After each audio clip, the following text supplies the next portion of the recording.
Marun Semahe. Sahabat tualaga yang dikasihi dan berkati oleh Tuhan Yesus, kita bersyukur oleh karena anugerah Tuhan kita menikmati lagi kehidupan yang baru di hari ini. Mari kita berdoa. Bapa di surga, tak henti-hentinya kami memuji dan memuliakan Engkau, sebab kasih dan rahmat-Mu selalu baru setiap pagi. Kami berterima kasih bahwa kami masih diberi lagi kesempatan untuk menikmati kehidupan yang baru di hari ini. Kami bersyukuri semua nikmat-Mu, semua cinta kasih-Mu yang luar biasa Engkau beri, Engkau nyatakan sempurna di hidup kami. Kini kami akan membaca sabda-Mu Tuhan. Tuntunlah kami oleh Roh Kudus-Mu, agar kami memahami firman-Mu dan melakukannya di tengah-tengah kehidupan ini. Di dalam nama-Mu ya Kristus Yesus, Tuhan dan Juru Selamat kami berdoa. Amin. Bagian Alkitab yang akan kita baca dan renungkan hari ini diambil dari kitab Markus pasal 8 ayat 34. Firman Tuhan berbunyi demikian ini. Lalu Yesus memanggil orang banyak dan murid-muridnya dan berkata kepada mereka, "Setiap orang yang mengikut aku, ia harus menyangkal dirinya, memikul salibnya, dan mengikut aku." Demikianlah pembacaan Alkitab. Judul renungan kita hari ini adalah Tak ada mahkota tanpa derita.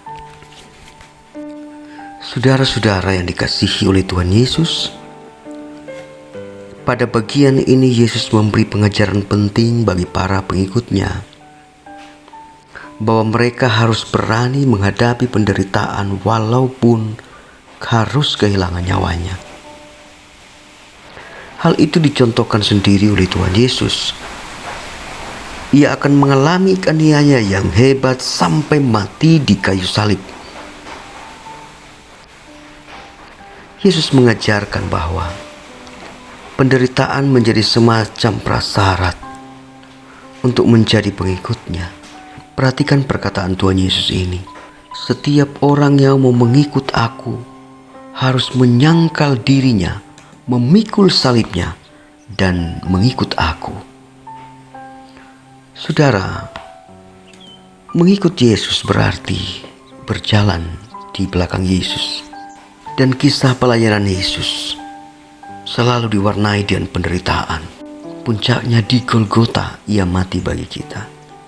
Untuk menjadi pengikut yang setia, ternyata kita harus menyangkal diri dan memikul salib. Menyangkal diri mengandung pengertian kita tidak hidup untuk diri kita sendiri, melainkan menempatkan kehendak Tuhan sebagai yang utama dalam hidup ini. Sedangkan memikul salib adalah kesediaan untuk menderita dan berkorban karena ketaatan kita kepada Tuhan. Saudara, tentu ini bukan hal yang mudah kita lakukan. Tapi demikian bahwa Yesus tidak menjanjikan kemudahan bagi para pengikutnya, termasuk kepada kita orang-orang Kristen dewasa ini. Yesus mengajarkan satu hukum kehidupan, bahwa tidak ada mahkota tanpa derita. Ternyata ketabahan menghadapi derita hidup adalah kunci untuk menikmati keistimewaan hidup Kristiani. Sebagaimana teladan Juru Selamat yang tabah menderita sampai mati di kayu salib. Demikian kiranya kita tetap tabah menghadapi segala bentuk penderitaan dalam hidup.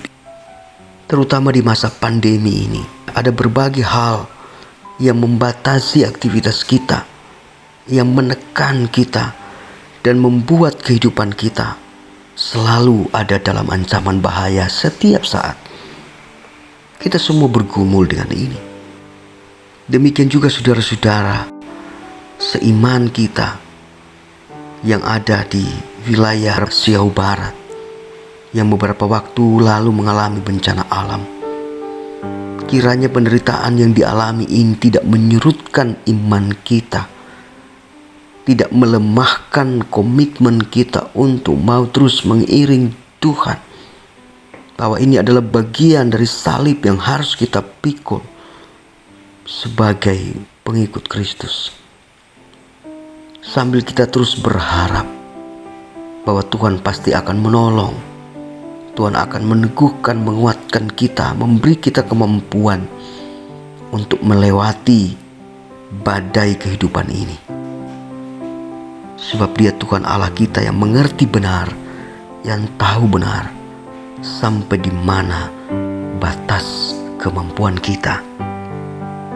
Ingatlah bahwa bagi orang yang setia, berjuang, menanggung penderitaan hidup, ada mahkota kehidupan tersedia bagi kita, asalkan kita tidak menjadi lemah. Seperti kata syair lagu, ganti salib kelak Yesus beri sesudah perang, mahkotanya kekal dan senang. Tuhan menolong kita. Tuhan memberkati kita dengan firman-Nya. Amin. Mari kita berdoa. Bapa di surga, terima kasih apabila sabdamu yang kudus kembali disampaikan kepada kami di minggu-minggu sengsara, ketika kami umatmu menghayati deritamu demi menebus dosa isi dunia ini. Kiranya kebenaran firman-Mu ini akan terus menguatkan kami di tengah-tengah berbagai macam pergumulan dan kesukaran hidup yang kami alami. Kami tidak akan pernah kehilangan iman, tapi kami kuat dan tabah untuk menanggung segala bentuk kesukaran hidup, sebab kami percaya bahwa Tuhan akan menyediakan kepada kami mahkota kehidupan apabila kami kuat, kami tidak menjadi lemah. Terima kasih ya Tuhan untuk firman-Mu ini. Dan kini kami siap untuk menjalani kehidupan, melakukan semua tanggung jawab dan rencana kerja kami dalam kesadaran bahwa kami penuh keterbatasan dan kelemahan. Kami datang memohon belas kasih Tuhan. Kami datang memohon berkat Tuhan atas hidup kami, atas semua pekerjaan yang kami lakukan hari ini. Tuhan buat berhasil. Terima kasih ya Tuhan Allah, ini doa kami kepadamu. Di dalam nama Tuhan Yesus kami berdoa. Amin.